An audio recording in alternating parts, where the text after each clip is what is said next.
What is up, YouTube? Nate here, and welcome to the premiere episode of Macintosh Geek News. So, a lot of you have known that I often struggle to give you guys content weekly, and it's often monthly that I can get stuff out, and that's just pathetic, just for any YouTube channel, but especially a partner. I should be doing a lot more.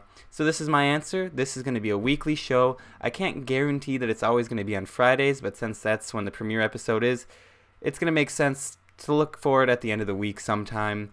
Depending on when I have off work, I am working 2 jobs, I'll make the episode and I'll try to put it up Friday because that's going to be a convenient time for you to look out for it. So we'll see what happens with that, but I can almost guarantee that there's going to be an episode weekly because I do follow websites like MacRumors and CNET, so I'm just going to deliver what I hear to you guys. So let's get right into it. So obviously the first topic and the main one of the episode is going to be about Apple's press conference, which they held earlier today, this Friday, about the iPhone 4's antenna gate problem. So for those of you who don't know, the problem is when you grip the phone a certain way, the antenna bars decrease. So Apple goes up on the stage, or Steve Jobs I should say, goes up on the stage and pretty much just gives a bunch of excuses for 15 minutes. Now, don't get me wrong, I understand it's business policy, they have to get the target off their back and put it somewhere else. So where they put it was on the whole smartphone industry.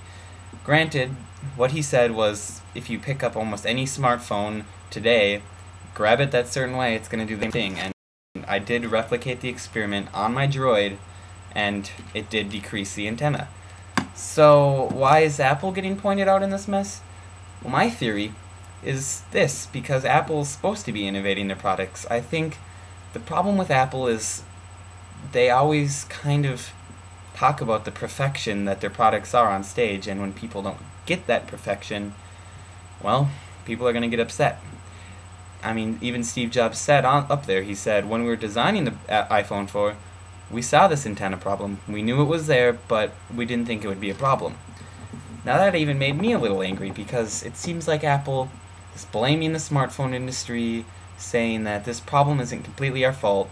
He supports it with all this data from people not calling in about the antenna problems to AppleCare, people not refunding their phones, about how there's less than one more dropped call per 100 calls that happen on the iPhone 4 than the iPhone 3GS. So I don't see what the big deal is. The data says that, oh, the iPhone 4 is amazing. Well, no, the data says the iPhone 4 is about the same as the iPhone 3GS. So all he did was put a bunch of excuses on other people and say, oh, well, we redesigned our phone, but it turns out it's just about as the other one.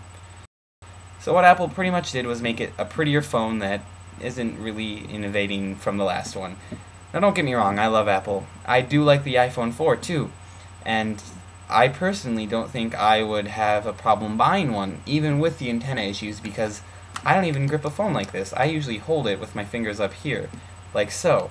Now if I'm getting more comfortable, I'm probably going to put my hand like this, and I probably will end up blocking the signal a little bit.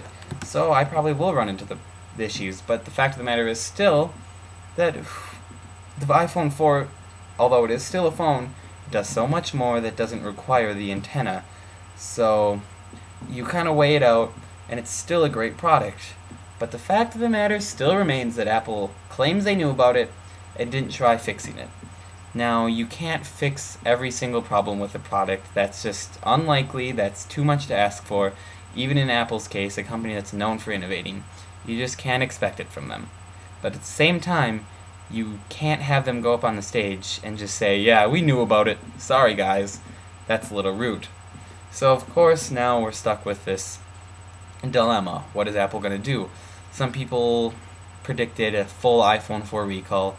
I was hoping Apple would do that. I think that's a very dumb business idea.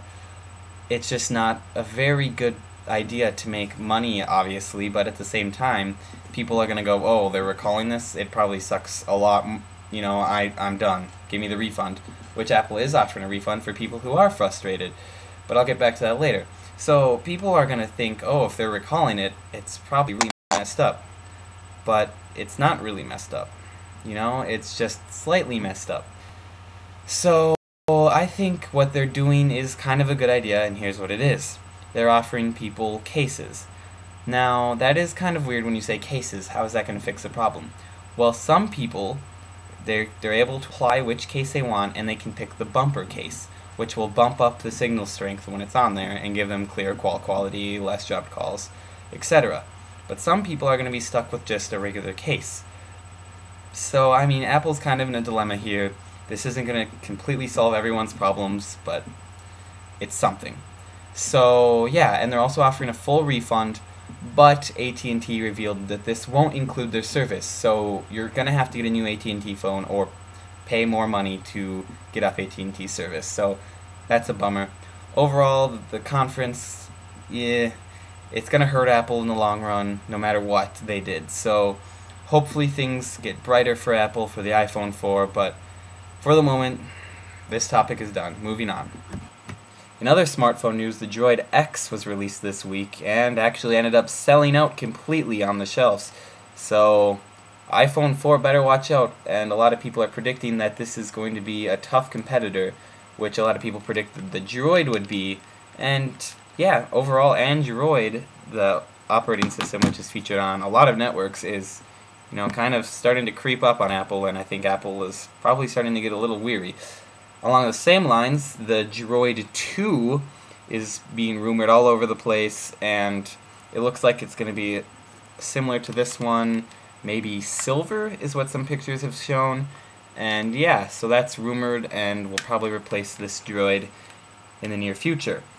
The only difference between the Droid X and that Droid being obviously screen size and processing and just a lot of stuff, but a lot of people who would prefer the smaller version, they are releasing the Droid 2 soon. Yes. So here's something totally new that I've never done on this channel, but hopefully will be a segment that I will include in Macintosh Geek News here and there when I feel like doing it, and that's a movie review. For those of you who don't know, I do love movies. I have a DVD collection, if you can kind of see it behind me. And yeah, I'm also very critical to movies. I think a lot of movies suck. A lot of movies that people that tell me, oh, this movie's so awesome, I'm like, I hate that movie. One of them being Avatar. But let's not get into that. But let's just say I'm very picky when it comes to movies I like, so reviewing them is something fun for me. So the review that I'm going to be doing today is for Inception. I saw this at midnight last night, actually, at its premiere, and let me tell you, Christopher Nolan has done it again. Nolan is very good at just creating these masterpieces where everything just makes sense. And now he had a tough job in this one, because with the whole sharing dream space idea, it gets very complicated, and when you have something complicated, it's hard to keep it consistent over every scene, keep everything making sense, have an idea that doesn't contradict another idea. And when he invents this whole scientific process, it's going to be either A, extremely hard to follow, or B, not making sense, and overall just like, what? How could that even be possible? Now, something like this, which is very impossible, Christopher Nolan makes you believe it so much. And that's the beauty of this movie. You can, try to get into character development and argue that, well, there isn't probably a lot there. But the fact of the matter is, he created this beautiful dream-sharing idea, and it just works so great. And this is one of those movies where I honestly stared in awe the whole time. I usually chug the pop I have. I usually eat popcorn the whole time. I didn't even do that this time. I stared and just sat there and was in awe. It was seriously amazing. I'm not going to ruin much more. I recommend all of you to go see it. Its special effects are just breathtaking. The acting is really good. Like I said, maybe there's lacking some character development there, but honestly, Christopher Nolan's writing is just amazing. The dialogue is great. It's a great movie. Go see it. For the last part of every episode, I'm hopefully going to be answering a user-submitted question, and obviously being this the first episode, I don't have a question to answer. So either if you guys leave a text comment in this one, or email me, even better, just email me at inateclay@gmail.com. I'll have it over in the sidebar. Give me an email, send me a video even, I'll include the video, ask me a question. Text questions are fine, and yeah, just leave me your name, and I'll answer the question, and I'll have one that I answer. So thanks for watching the first episode of Macintosh Geek News. See ya.